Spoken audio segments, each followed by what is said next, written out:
Good morning everyone. Welcome again. Today we will discuss principles of perceptual organization. So let's start.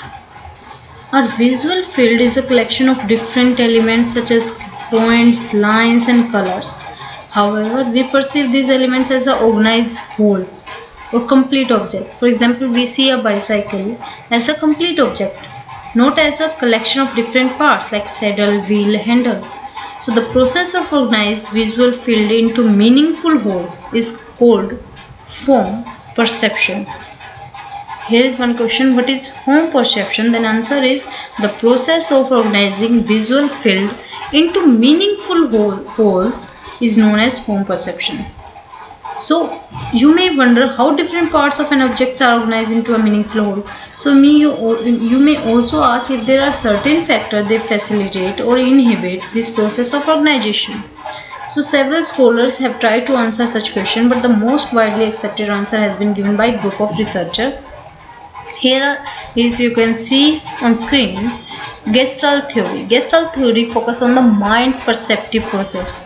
The word Gestalt has no direct translation in English but refers to a way a thing has been gestalt, placed or put together. Common translation include form and shape. So many researchers called Gestalt psychologists, prominent among them are Kohler, Kafka and Weidmar. Gestalt means a regular figure or form. According to Gestalt psychologists, we perceive different stimuli, not as discrete elements, but as an organized whole that carries a definite form. They believe that the form of an object lies in its whole, which is different from the sum of their parts. For example, a flower pot with a bunch of flowers is a whole. If the flowers are removed, the flower pot still remains a whole. It is the configuration of flower pot that has changed. Flower pot with flowers is one configuration, without flower it is another configuration.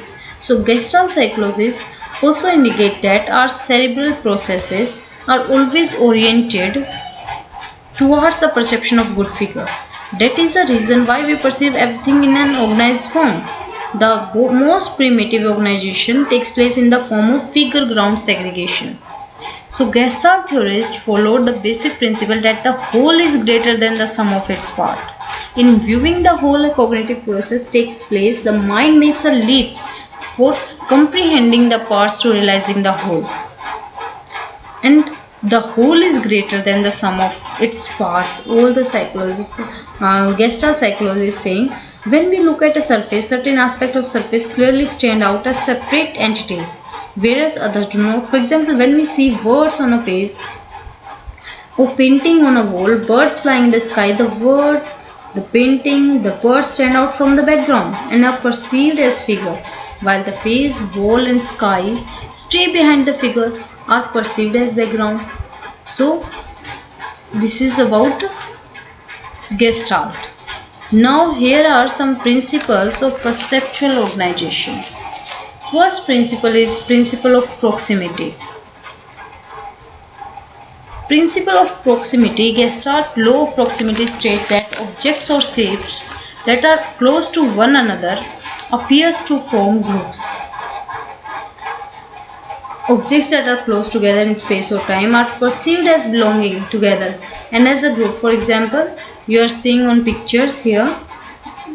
In this picture does not look like a square pattern of dots, but as a series of columns of dots. 5.7 also looks like a group of dots together in rows. That is proximity. Next is principle of similarity. Similarity. Objects that are similar to one another and have a similar characteristics, perceive them as a group of pattern. Similarly occurs when objects look similar to one another. People often perceive them as a group of pattern. Our mind groups similar elements to an entity. The similarity depends on form, color, size and brightness of the element. This is a principle of similarity. Next is principle of continuity. Principle of continuity states that we tend to perceive objects as belonging together if they appear to form a continuous pattern. Continuation occurs when the eye is compelled to move through one object and continue to another object, tend to continue shape beyond their ending points. So, we are more likely to identify two lines AB and CD, crossing them to identify four lines meeting at the center O. So, this is a principle of continuity.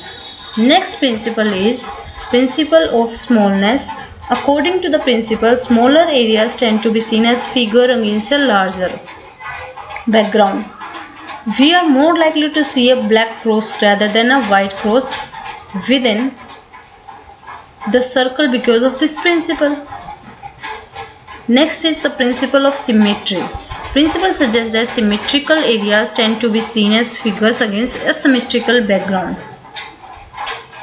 Principle suggests symmetrical areas tend to be seen as figure against asymmetrical background.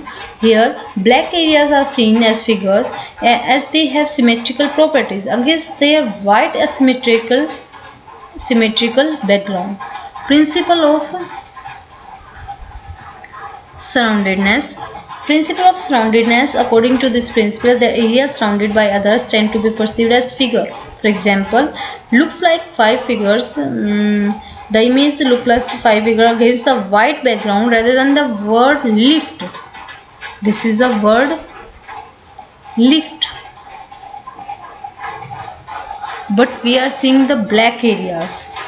Next is principle of closure.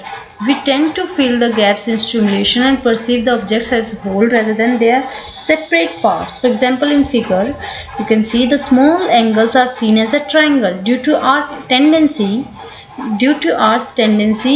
to fill the gaps in the object provided by a sensory input.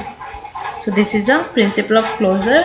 So we have discussed today principles of perceptual organization. Next time we will move further. Thank you.